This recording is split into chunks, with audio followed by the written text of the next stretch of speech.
Welcome back to Neighbors in the Network. I'm James Pinedo, your host, joined by my very special co-host, Corey Burres. Corey, thank you so much for jumping in and being a co-host again today. Hey, thanks for having me again. It's always fun and always great conversations. That's absolutely. And I feel like as we're getting to know other people, we're getting to know each other better, which is so much fun. It really is. Yeah, like we can have light conversations about like coffee, or we can have deep conversations about freedom and liberty and all of this stuff that we believe in. So Absolutely. So Corey and I interviewed a very special guest, Mr. Ray Nothstine, the senior editor and writer for American Habits and future Freedom Fellow here at the State Policy Network. He primarily helps to shepherd the American Habits publication and previously worked as an opinion editor at the Carolina Journal and served for over 7 years as a managing editor of Religion and Liberty.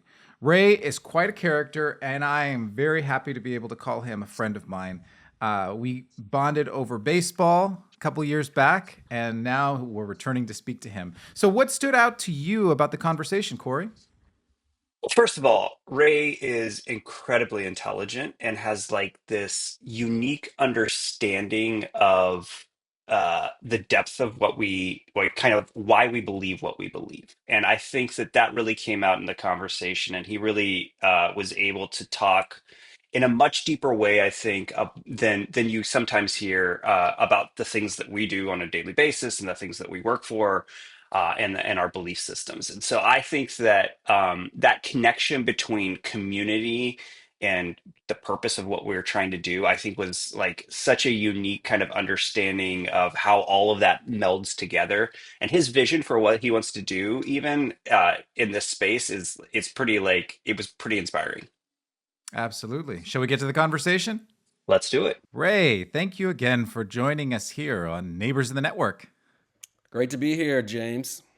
You know, when I first started in this movement, you were probably the first person that actually sat down and like was interested in chatting with me and talking and hearing about my ideas coming as an outsider, and I've never forgotten that. So Ray, thank you so much, and I'm so excited for this conversation because I always enjoy all our conversations. So we'll jump right in. Can you tell me more about American Habits and what space does it occupy within all of these other publications in the liberty movement? Yeah, that's a great question because there's so many publication. It's a crowded space. You have to really compete for eyeballs.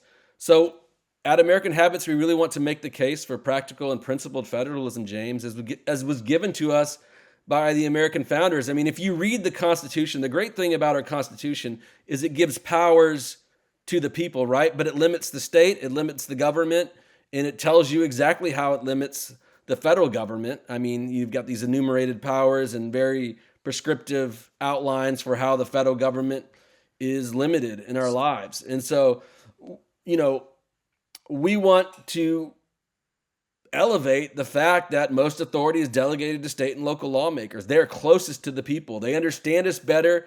And many of them, live in our communities. They're neighbors, right? I mean, John Randolph of Roanoke, he has this great line about government to be safe and to be free must consist of representatives having a common interest and a common feeling with the representative. So I think that's a key kind of quote there in terms of how we understand American life and representative government, that we really should be tethered closer to the people that are closest to us and how they represent us, right? Because they're going to have a more common understanding of our life, our struggles, our torments, the things that we want out of government. So I think understanding the premise that we're not to be governed so centrally is key for our lives. And I think there's a lot of practical components that we try to pull out of that in American Habits. And, I think it's also quintessentially American. We lean into that, James. I mean, habits of the heart, right? That's from Tocqueville. That's where we get our name. And it's this notion that it's not just politics, it's not just government that makes our system of representative government, democracy, our republic work. Because what it says is there's all these other components that create a successful society. You have to have ingrained influences and community that shapes our lives. You have to, it's not just the institutions or the political sphere, but it's our faith life. It's our in being involved in civic society, civil society organizations. That's all the things that make America successful and make America tick. So I mean, that's what we really want to lean into too. I think is this sort of quintessential. What does it mean to be a successful American society? You know, all of that rings true, but something that stands out to me about American Habits, it makes me think back. I'm a huge, longtime listeners will know that I'm a big fan of the English author G.K. Chesterton, which I know is ironic bringing up an English author when we're talking about American Habits, the publication. But he speaks about how oftentimes people who are he was a journalist, and he talks about journalists make a living off of writing about train wrecks. Yeah. And it's so much more interesting to know from time to time that the train made it there on time, though, that the train has been running and it runs properly. And something that I pick up when I read American Habits is that there are trains that are running well. And here are examples of this. There are American Habits that are strong and that are continuing on. And here are examples of this. It seems to be a sort of hopeful publication in a lot of ways. There's times when you talk about train wrecks too, Sure. but it's definitely on the more hopeful side. Is that something that you think about consciously? Yeah, I have to think about it myself because I tend to be kind of pessimistic, James. I mean, right? If you doomsday scroll on like Twitter X and I don't watch cable news, but if you watch cable news and you're sort of sucked into the daily argument of politics, you will get super pessimistic. I'm pessimistic about a lot of things in America, like our federal debt, pessimistic about a lot of things in Washington. So again, I think I always have to be conscious to think about the optimism that's out there. And if you kind of step away from that argument, you do see all these good things going on. You do see, neighbors doing community together. You do see kind people out there who, for this American Dream issues, I don't remember her name, but you can go to the article. It's about With Love from Jesus, which is a ministry in Clayton. A lady gave up a successful kind of corporate career as an architect to hand out food, collect food, be an executive director of a very small and humble nonprofit that's handing out food to people in need, right? So it's just amazing. You kind of go out there in the sphere, you realize people have these interesting stories and they have these interesting things that they've sacrificed in ways that maybe some of us aren't willing to do or don't understand. And I think that there's some real, admiration in that. There's some real, there's people out there who are giving of their time, their labor, their talent in ways that for many Americans that might be hard to comprehend. But there's a lot of us doing that, right? And I think that's important to highlight as well. The people that are, helping young people who are struggling, with an epidemic of loneliness and despair. They're out there on the margins helping those people. And I think that's also a part of American Habits because I do think we want to do some storytelling. We want to engage Americans where they are. We did this, I did this short little article about the American Dream. It wasn't just optimistic songs. A lot of them were optimistic, but there was one kind of the BS American Dream, and it was about the people on the margins. It's about Drayton Farley, I think, is the artist, but he sings about the people who are kind of digging through their ashtray of their car, if cars have ashtrays anymore, I don't know, but you get the idea. They're digging for loose change, right? So they can buy something, and that's a huge component of America too. And I think when I was thinking, I know you'll ask about this in more depth, but when I was thinking about the American Dream, I didn't want to leave out people who are on the margins, who are struggling, who are, striving to do better, but they have a lot of obstacles in their life and they have a lot of just sort of barriers that are keeping them from the American Dream. Yeah, tell me a little bit because the latest issue is on the American Dream in general, just like kind of what it is and whatnot. But that term we throw it around a lot. I feel like I hear it a lot, like, "Oh, the Sure, American yeah. Dream. We wanted, yeah, capture the American Dream, get back to the American." Like, but it's different for different people. How would you kind of define it, and like in terms of what does the American Dream mean to you, but also what were you trying to capture as you were putting that issue together? Yeah, so I think this gets into my background a little bit. I mean, the first thing I wanted to say, where did this idea of the American dream come from, Mm. right? Because I actually Yeah. didn't know this when I started, but James Truslow Adams in 1931. Don't remember the book. It's a famous book. It's listed in American Habits somewhere for this issue. But he talks about the American dream. He kind of coined the phrase during the early days of the Great Depression, which is interesting, right? You would have thought it may have been the Gilded Age, or you may have thought it would have been the Roaring Twenties, but it actually comes from 1931. He uses the line in the book, and he kind of talks about, you know, Emerson too. I mean, he doesn't coin the phrase. Ralph Waldo Emerson. He doesn't coin the phrase American dream, but he talks about America. I think he gave a lecture or wrote an essay to young people about America's the land that is becoming, or it's the land of the future. He talks a lot about that. There may even be some progressive ideals in that, but he talks about how America's always in the act of becoming something, right? Moving forward. And Europe, is old and stale. Certainly by this point, it's been old and stale for a long time. And there's a lot of cool things about Europe, but America's new, it's young, it's doing all this innovative stuff. And James Truslow Adams kind of talks about, the American dream, not so much in a material that develops over time, where it's sort of seen more in a material wealth kind of perspective.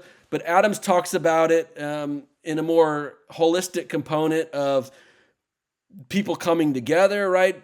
Investing in civil society, but it also this idea that anybody can kind of remake themselves and invent themselves into somebody. That's, of course, a big part of the American dream. James, I know you're a big fan of Frank Capra, the director, as I am. I mean, he's one of these guys he's an immigrant. I think he comes at like 10 years old, the age of 10. I don't know exactly, but he has one of the greatest appreciations of America as an outsider, right? I mean, he sees it differently than people who were born and raised here. And I've lived abroad, so I see the American dream a little bit different. I was born in Okinawa. I was born on a military base, so I'm fully American, but I also lived in Egypt. And so I was able to experience some cool stuff traveling in parts of Africa and Asia and Europe. And so I'm able to look at the American dream a little bit differently too, as an outsider in some respect, not like Frank Capra, not to that extent, but I'm able to look at it that way as well and kind of see, why is America so unique? Why is, when I lived in Egypt, so many Egyptians say, I want to live in America. It's so great, right? And so I began to think a little bit differently about America. So in terms of how this, for me, I talked about this a little bit in the kind of editor's notes about this class that I had titled The American Dream. So we can kind of get into that next, but that was really the sort of impetus. And also Tim Carney, I mean, his book Alienated America is important. So that was another impetus to this issue was, Tim Carney's written a lot about these topics. Well, I wanted to ask you about, and I think Capra is a perfect introduction to what you prefaced this whole publication talking about a history class you took about the American dream. And Capra, definitely, you think Capra, you think It's a Wonderful Life, and you think Mr. Smith Goes to Washington, and there's this hope and there's this faith and trust in the fact that this American experiment actually can elevate the human person. And if you come here, you have a real shot of elevating not just yourself, but your generations that come after you. And that trust is not really found in academia today, it seems like. That's at least that's my experience. And you spoke to that about in that history class, they spent most of the time calling the American dream or studying literature that ran down the idea of an American dream. So has academia given up on the American dream, in your opinion? Well, certainly huge pockets of academia, I mean, have given up on the American dream. The one, I think, Optimism, and we cover higher ed here in this issue as well. We've got we've got an article from George Leaf of the Martin Center and David Devil, who's a professor, I think at Aquinas. It might be, I think he's in Aquinas College in Houston, which is it's University of St. Thomas here in Yes. Houston. Oh, I'm sorry. University of St. Thomas in Houston. He's a professor there, and he writes about sort of. I think there's some optimism, and because there's a lot of creative destruction going on in higher ed. My wife used to work in higher ed, so I've seen the ugly underbelly of it. But I do think there's some creative destruction going on where you've got all these centers, right? I mean, I'm a graduate of Ole Miss and University of Mississippi and Oxford, and they've got a new Declaration of Independence Center. And of course, I think I can't remember if it's the Hamilton Center at University of Florida, and there's other ones. They're popping up everywhere. There's a bunch of them now, and it's creating this, I think, new appreciation for some of these ideals that have just been smothered and suffocated in academia. And just real briefly, going into that class, I was excited because I was like, oh, I'm patriotic. I like America. I'm going to take this class. And my roommate, Mark, he was a very good friend of mine. He said, oh, he was a history major. I was political science, but I actually ended up liking history classes more. They were more interesting to me than political science. But he said that, oh, don't take that class. It's a theory. He goes, that's going to be bad, and you're not going to agree with a lot of stuff in there. And I was like, I'm going to take it anyways. And so you start out reading like Ragged Dick and Mark the Match Boy, sort of these like rag to riches stories, but I didn't know we were supposed to critique them negatively. I thought they were really interesting. But then, and then we get to novels like Babbitt and other novels like The Jungle, and they bring up important points, which I think are valid. But it's very much about like the American dream's kind of a myth, right? And so you're supposed to be angrier and a little more pessimistic about America. So why? Why? Sorry, Corey. I know you have a That's question, okay. but Yeah. why is that academia seems to like there's these pockets that you talk about where the American dream is still alive and vibrant, but I think you're right. The instinct that your roommate had is right. He said, "Oh, it's a theory, and therefore it's not going to work." So why is that academia seem to be committed to the theory that the American dream is dead? I mean, how honest do you want me to get here? I mean, Very, very honest. I think higher ed. I mean, higher ed's got there's obviously a lot of great professors out there who are very intelligent, but I think higher ed also has like a lot of nerds who weren't cool in school. So they want to critique right. America's not. I wasn't like the jock, and there were people that were dumber than me that are much more successful than me that make a lot of money, and so I think there's a critique, and there's that element right of the critique that says, why is Billy Bob, who was the tight end, why does he get the cheerleader and all the money? Because social skills matter, right? I mean, I don't always have the greatest social skills, so but social skills matter. So there's that element. But I do think there's this trend in academia, right? We critique everything through a Marxist lens, the march through the institutions. There's a lot of negativity towards America, and so there's a lot of valid criticisms of America. Obviously, I mean, when we think of racism, when we think of slavery, when we think of these important sort of components of our history that are packed in, but they critique so many. I think so much of American history sort of through this Marxist lens of lack of opportunity, or you're sort of a cog in a machine. And I think part of it too, James, is just like there's a lot of professors that really don't understand economics, right? I mean, there's some good professors and some good economics departments out there, but there's a lot of like historians and people who are in political science, a lot of theologians as well who just don't understand economics. So they separate sort of free market principles from the human person, right? The idea that you can kind of weld these things together and create optimism, but also spiritual creativity. Be able to, like, the entrepreneur looks at the other. The entrepreneur is able to go out there and provide a service. The entrepreneur is able to go out there and meet a need for consumers out there in society. So they miss sort of that aspect of it completely, and they kind of revert to greed, or they revert to consumerism, right? Which is a problem too, but they revert to some of these issues that I think would certainly like pin the American dream in a very negative light. And of course, there's a lot of people that are out there suffering as well, and we shouldn't forget about them. Yeah, I think that some valid, but like criticism comes from like people making judgments within a vacuum, right? And I Mm. think the criticisms that come at what we're doing is based around this idea that those guys over there are taking this from us. And so we have this kind of negative tone of the American dream because we feel like somebody else is in control of our opportunities, of everything else. But when we start looking at the things around us and with the things that we do have control over, our own schools, our own, neighborhoods, our churches, the community things that we're involved with, that restoration of the American dream seems to kind of come alive again. Um, why, like, I guess my question is like, how did we get to where we're at? Yeah, that's a really good question, Corey. I think a little bit might be I just kind of briefly mentioned sort of people getting sucked into social media constantly, right? I mean, this may be a bigger problem with young people, but I think it's pretty universal. People comparing each other on social media constantly. I'm guilty of that too at times, although I try to be very conscious about it.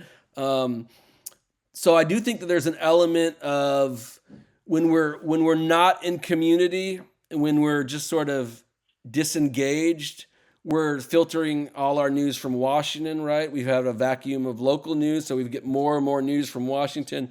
We're focused more on people who may not live near us. Maybe we've known them, but they're not in our daily lives, but we are kind of encapsulated on what they're doing on social media. I think that does create a disconnect as well. And so, I mean, you're exactly right. And from a component of like comparing each other, and whether that's coming from academia or other pockets of society, I think there's a lot of people who look sort of at economics as it's still like a piece of the pie, right? And so you've got to get a little bit of your share. And if you're not getting your share, you're going to be a little bit envious. But I mean, if you understand economics at all, you know that you can actually grow the pie, right? And you can expand opportunity, and you can expand access to not just wealth, but I think access to harmony and happiness and things like that. So that's probably how I would answer that question and frame it. But I think there's definitely a big problem where I think there's just a disconnect. And I think there's a lot of like anger out there. And you see it on social media. It just seems like, I don't know if it's like a post-COVID thing, but I do tap into a little bit more of like hostility or angry or just general pessimism out there. And a lot of it's like in politics, we see it's all about winning right now, and outcomes don't matter as much. So there is just sort of like a general pessimism that I think just reminds us to be attached to our communities and get involved in our communities a little bit more. How would you say to a young person, because I have kids, they're getting a little older now, they're moving out into the world alone, and I'm challenging them, like, don't be discouraged by these things that you see day in and day out that kind of are like pummeling you in the face in many ways, and trying to get them to think smaller. How do you get people to do that? Like, what would you say to somebody that's 20 something and is like, hey, trying to figure this out? How do you get them to get involved in their community, or guide them to get out of that mindset? Yeah, I mean, it's something I've done myself as and our family's done. I mean, we were going to church in downtown Raleigh, but I lived 35 minutes from Raleigh. We changed to a different church, not because the other church wasn't great, but we just wanted to be more involved in our community. So I think it's just an aspect of doing it, right? I mean, you've got to be intentional. It's hard to do, especially like me. It's hard for me to do, so I can't really judge anybody because I have three young boys, and I'm exhausted after working and dealing with boys who are fun but rambunctious sometimes. It's just sort of exhausting. So the advice I give to people is be intentional. And I think I learned this maybe the hard way a little bit. I went to Washington, D.C. Because I thought that's what you had to do to kind of get involved in politics. And I would kind of, if you have an interest in whether being in sort of a free market movement, being in public policy, being in politics at all, maybe avoid DC. I mean, that's sort of the first component of this. Don't rush to DC. I mean, I grew up reading books about political consulting, Ed Rollins, Bare Knuckles and Back Rooms, great book, hilarious. And Bad Boy, the Life and Times of Lee Atwater. And so those books had a profound impact on me. And so I headed to DC and worked for a congressman for a short time. And I was like, there was this spiritual emptiness there. And I remember walking through Statutory Hall. Many listeners out there will know exactly what I'm talking about, on Capitol Hill, where they have kind of two representatives from the states. that are statues. And I was just like, almost like tears in my eyes, like, what am I doing in Washington, D.C.? And I remember coming across this, because I lived in Hawaii, so I knew who he was. But I remember coming across this statue of Father Damien of Molokai. And he kind of has his hands out. He has leprosy and stuff, and he's like giving himself to something so much greater than what we're seeing in DC. And that's not to criticize anybody who works in DC and is doing good work, but for me, it was this kind of moment, partly because I had lived in Hawaii and I knew the story. We had to learn about Father Damien in school, and it was this sort of like moment that I just said, this city, this culture right now isn't for me. Even though like I had all these hopes and dreams and aspirations. So I think that's good advice in terms of grounding yourself and finding yourself before you try to be somebody big or to be somebody who, you're thinking is going to be accomplished. I think you have to be grounded, and I think you have to be, this is from my own experience too. I know I'm rambling a little bit here, but I think it's important.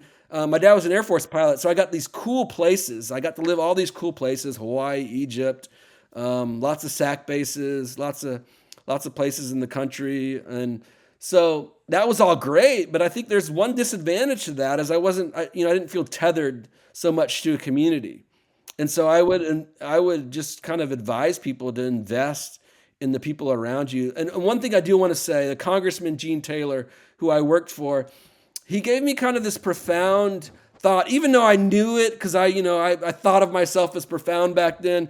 But he said I was running around the Capitol looking for him because he was late for a meeting with the Secretary of the Navy, and every staff's yelling at me because I'm low on the totem pole, and they're saying, "You need to find him. He's late for this meeting. It's like 45 minutes late." The Secretary of the Navy is sitting in his office.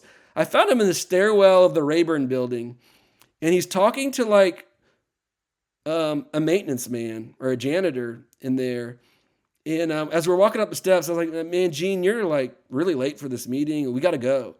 And we were walking up the steps, and he goes, "Ray," he goes, "You know why these are my friends? Like the Capitol Police and the janitors and the maintenance men are my friends." He goes, "Because like when I lose, and eventually I will lose," and he did eventually lose. He goes, "Those are the people that are still going to be my friends." So, you learn these things. Yeah, I mean, it's just like it's really good.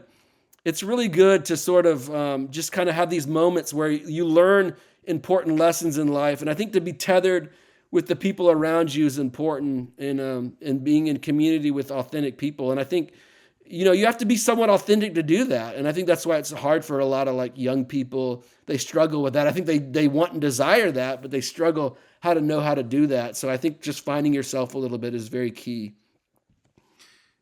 Ray, the two stories you told about Father Damien and then about Congressman Taylor, they make me realize that there is a potential problem with the American dream being maybe too individualistic in how we interpret it and being too materialistic, and it's all money based.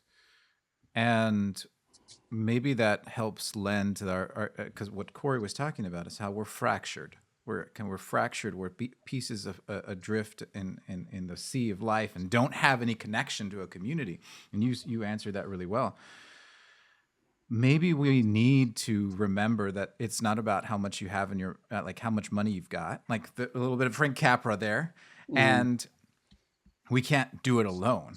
There needs to be some sort of real connection and grounding in something. Yeah, I think you're exactly right. That's a great critique, and certainly, I mean, right? Is more money, more problems. I mean, it's a real thing, and it's certainly like there's a lot of truth in that, and obviously, people want to feel secure and have some wealth in their life, but I do think that if you're missing the key components of life, then and just sort of accumulating things, and I suffer from that too. Not that I'm materialistic, because there's not really anything I want. My wife always gets after me for not even creating a Christmas list, but I do look at stuff and go, man, I would love to have a bigger house, or I'd love a hot tub or a lazy river or something like that, or a cabin in the mountains and those type of things. But I do think like you're not going to find happiness with any of those things. You're not going to be fulfilled. You're not going to be, we desire, I think, greater truths. We desire community. We desire to be known. We desire to be understood. And money, I think there's a lot of people who are using money to cover up other problems in their life. They're using money to sort of shield, whether it's inefficiencies or insecurities. There's a lot of people doing that today. So I think that's a great critique, James. And I think, I don't have all the answers for folks, but I do know that I think finding yourself and being authentic is so key to being, and you're going to go through struggles. And I think the authenticity helps you deal with those struggles that you face in a day-to-day life. So you're right. I mean, yeah, I think that's an excellent critique. I also think the concept of individualism has an element that we tend to kind of overlook, which is like personal responsibility, right? Mm. Like we are responsible, of course, for ourselves, but also for those around of us that maybe can't take care of themselves. And so like individualism is about, it should be empowering to take care of those around you, not just I'm going to get mine type of an attitude. And I think sometimes we misunderstand that element of individualism. Oh yeah, I mean, I think that's exactly right. I used to work at the Acton Institute, and Lord Acton has a great quote where he talks about liberty. Right? It's not being able to do what you want. I mean, I don't have the quote in front of me, but he talks about the importance of doing what you're supposed to do. That's a big part of liberty, right? You have obligations, you have responsibilities in society, and all those things are a key aspect of liberty, right? Liberty doesn't just mean sort of this libertinism of doing what you want and having complete freedom. No, you have to be tethered to something greater than yourself, that you have responsibilities and you have an order sort of to liberty, not just sort of liberty as an ends to itself, but liberty, that is tethered to a higher truth, and it comes with responsibility, right? You have all these obligations in society, and that's how you build a great society, when you do have some obligations and you do have some sort of components that not only keep you grounded, but keep you responsibly moving forward. Ray, tell us a little bit more about you. You've told about how you moved around as a child, and you were a political science major that suddenly started liking history more. Did you always see yourself as working in this liberty movement, or No, what no, were you no, thinking? James. No, I mean, um, so yeah, I lived a lot of places, which was cool. It kind of gave me this patriotic outlook, right? I mean, my dad was a SAC pilot. He flew the KC-135 air refuelers, lived all over. And I'm very much a child of the Cold War, a member of the Reagan administration, at least a lot of it. I mean, I was born in right before it, but I remember a good chunk of it. And so he would sit alert a lot. He was gone a lot. He would fly a lot, but he sat alert a lot because he had to be ready to respond to a nuclear attack. And so, I think about these things like, why do we hate the Soviets? Why don't we like the Soviets? And so that brought up questions of, what does a free society mean? What does a Marxist-Leninist society mean? So I was thinking about some of these issues at a young age, and I listened to like a lot of the Reagan speeches as a kid, and I was, you'd think through them because I was always trying to like discover stuff, and I wasn't very smart, but I'd always try to like think through it and process it a little bit. And then, after that, living in Egypt was cool because I got to see parts of poverty in the world. I remember going to the Trash City, which I think is just outside of Cairo or in Cairo, and it's a lot of like Coptic Christians and Christians that live there. And you see just sort of this unimaginable poverty that you can't comprehend as an American. And it's sort of like, it gave me this spirit of gratitude in my life that I think was a very important living in there. So you get gratitude ingrained into your life, and not in a theoretical sense, but in a sense that you really, really understand it. So that was an important component of growing up. And then I lived in Mississippi for a long time, went to Ole Miss. I was taking this class from a world religions professor, very nice lady. I think she was from the Midwest, like Iowa or something. And she was Buddhist. And so she was kind of like subtly like promoting Buddhism in the class. And I was like, well, why do I believe what I believe? So I just started reading scripture more and read through the Gospels. And that really had a profound effect on me too.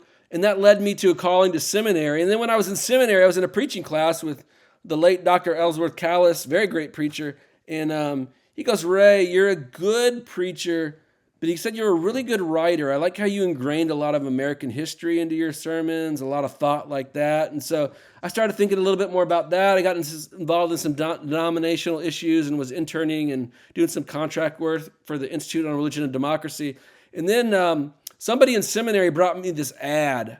It was a pro-DDT ad from the Acton Institute. And I kind of like looked at it and I said, that's interesting. So, they were kind of being counterintuitive with DDT and saying it does good things. It helps feed people in Africa, right? Because we have this very notion of DDT being so toxic and horrible. And so I think after seminary, I was still doing some ministry work and working with IRD. I saw an opening for a writing and editing position there, and I applied, not really thinking a whole lot of it at the time. But the ad maybe had some sort of thought. I was like, the Acton Institute, they're probably doing some good work. But working there was really great because it was like going to grad school for 7.5 years, learned a lot, managed a publication called Religion and Liberty, and really enjoyed that. Got to talk to a lot of theologians, got to really, really push a lot of my own theology in my writing. And so that was really, really cool. And then eventually I wanted to get more involved in like state and local, because I thought it was important also to like save the country somehow. So get involved with state and local policy groups who I think are doing obviously just great work. Laboratories of democracy, right? That's a big part of American habits as well. But the state groups and think tanks out there are doing so much amazing policy work. I wanted to get involved with that. So that's kind of here I am now, James. Amazing. You talk about like the great stuff that's happening. What do you think is the biggest thing that groups in this space have to overcome in the next few years? Yeah, I mean, I think at the state level, right? The federal debt, what are we at, like 37 trillion? It's insane. Like, I remember being a kid and like, was it like 1.5 trillion, 2 trillion or something? And like, there were all these congressmen and senators talking about how horrible it was and how we had to do something now. I mean, we had all these Graham Rudman, Pago, all these efforts to get the debt under control. And now look at us. So I think one of the challenges for states is like when some of this federal money dries up, because it's going to happen eventually. We don't know when, but I think that there's going to be a reckoning. And we've got Ted Hicks, who is a financial advisor. He talks a little bit about debt in the latest issue of American Habits on the American Dream. So people should go and read that too. There's some good thoughts on debt there. But I do think debt is serious. It's a curse. And so I think one of the challenges will be states. How do they prepare their states and kind of be experts on when some of this federal funding dries up? Because I think it's like, some states are up over 40% of their budget is coming from the federal government, 35-40% of their budget comes from the federal government. And to me, that's a big like flashing red light that the problems are ahead. So that's a big challenge, I think, to think about, right? Because I think it's an important that there's going to be some type of sacrifice.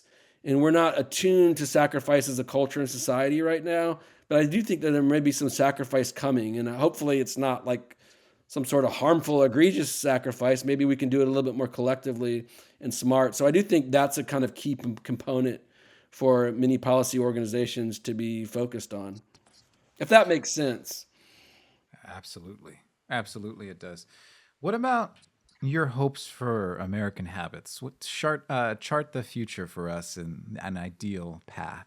Yeah, so I think we definitely want to grow our readership. That's a big key. But one of the things I want for American Habits is not only to grow readers, but to get people involved just in the space of federalism. I think it's so important, right, that we're tethered to principles. It's not just about winning, that people in Tennessee and Texas, they can chart a little bit different destiny than folks in California, that you do have some freedom and that you do have opportunities, I think, to really be governed and to be represented by the people around you. I think that's such a key component that we need right now, instead of like don't create heroes out of politicians. There's obviously some good politicians out there, but don't put them on pedestals and make them up to be these great heroes, because many of them are very flawed, like all of us. And so they're not going to save us. They're not going to deliver us from any sort of evil. They're not going to make our lives easier just by the nature of their power. That's not going to happen. So I think it's important, again, to get involved in your community. And I hope American Habits does that. I hope people will go to AmericanHabits.org and learn about stories of people being involved in their community, trying to make reforms at the state and local level. And also, I just hope it really kind of pushes people to get involved in their community, because they can make a real difference. Like Corey was talking about, like actually being kind of comprehending the sphere around you and understanding that the components and the people around you, they matter more than things that are going on in this distant city that is broken in so many ways.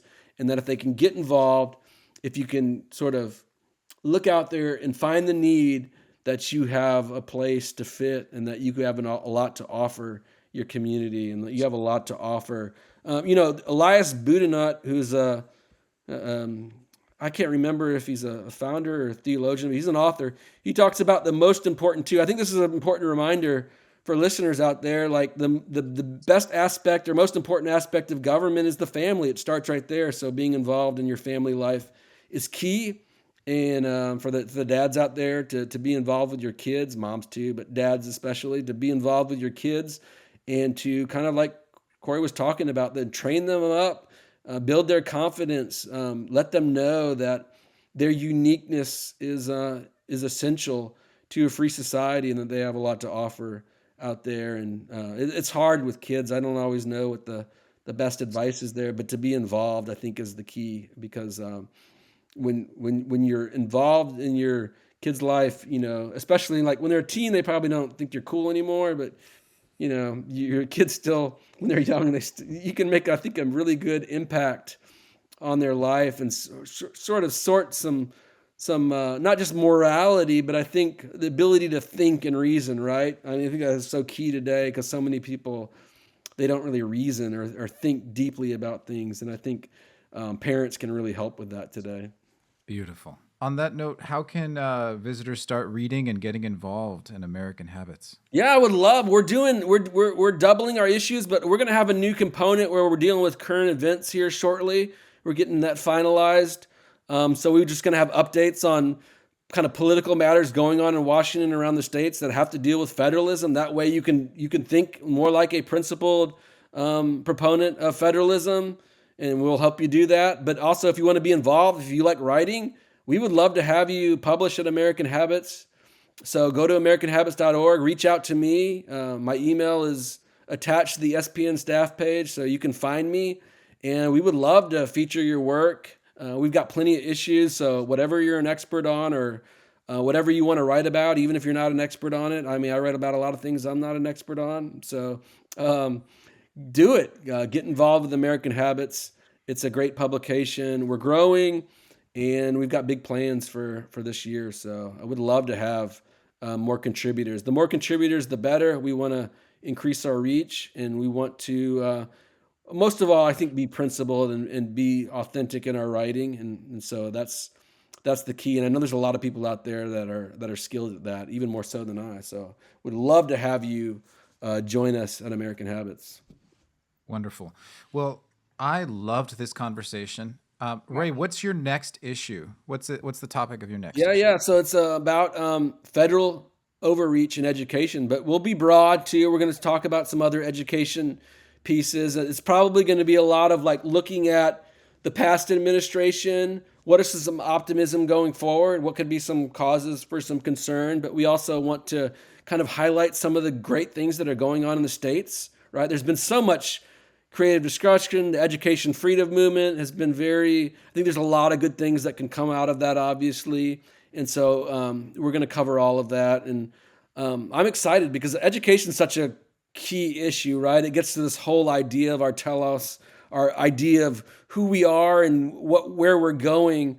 Because if we're just kind of like learning facts for no reason or for purpose, I always struggle with that. And education is interesting to me because I think when you're doing education right, you really can shape somebody to be not only like sort of a change agent, but can really get them to think deeply about society and how they need to move and understand their own being and kind of synergize that with some of the things going on around them, and not just learn facts for the sake of learning facts or getting a job, right? Those are important too, but education's always fascinating to me because there's so much beyond just sort of the periphery of education that can shape a young person into somebody great. Amazing. Well, would you join us then again on when you drop your next issue and we can unpack it together? Let's do it. Let's have as many conversations as you're willing to do. That's a lot, Ray. That's a lot of conversation. Thank you so much. It was a pleasure. I love this conversation. I really appreciate you having me on. Absolutely. And Corey, I loved co-hosting with you. Thanks again. Always fun. And thank you all for joining us here on Neighbors in the Network. Thanks for listening to Neighbors in the Network, an offering from the State Policy Network. We hope that this podcast can serve as a place for empathy, understanding, and human connection. Please let us know about your thoughts in the comments section. And thanks again.